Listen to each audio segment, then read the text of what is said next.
Because the children of Black women assumed the status of their mother, slaves were bred through Black women's bodies. The economic significance of this form of exploitation of female slaves should not be underestimated.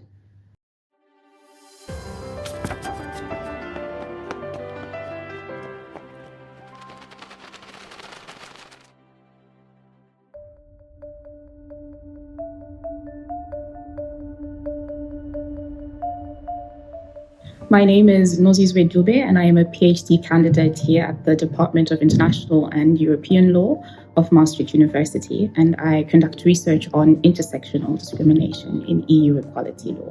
The book I am discussing is Critical Race Theory, the Key Writings That Formed the Movement. This is a book that anybody could be able to read, so I definitely encourage students, professors, researchers alike to read this book, because I think it can be very eye-opening for all of those audiences. I'm now going to read an excerpt from the article Whiteness as Property, and in this part, the author is looking at the position of Black women within the family law of the United States at the time, and she's looking at it from the perspective of both race and gender simultaneously. The cruel tension between property and humanity was also reflected in the law's legitimation of the use of Black women's bodies as a means of increasing property. In 1662, the Virginia Colonial Assembly provided that children got by an Englishman upon a Negro woman shall be bond or free according to the condition of the mother. In reversing the usual common law presumption that the status of the child was determined by the father, the rule facilitated the reproduction of one's own labor force. Because the children of Black women assumed the status of their mother, slaves were bred through Black women's bodies. The economic significance of this form of exploitation of female slaves should not be underestimated.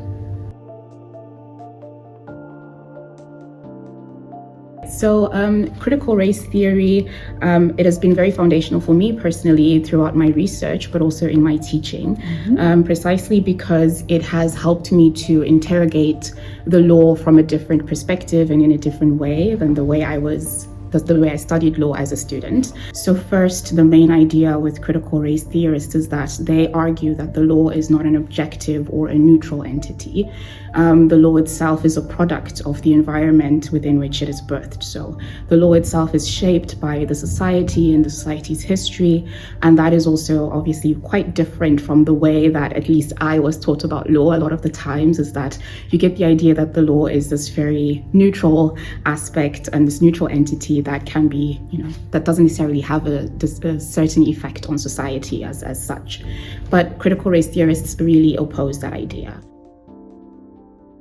Critical race theorists look at the law from the perspective of race, and their main argument is that the law itself is actually, in some instances, one of the ways in which racial discrimination and racial hierarchies is actually sustained within society.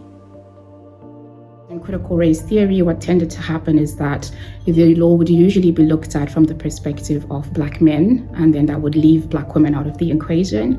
And in feminist perspectives to law, the law is also usually looked at from the perspective of white women, which also again leaves the perspective of Black women out of the picture.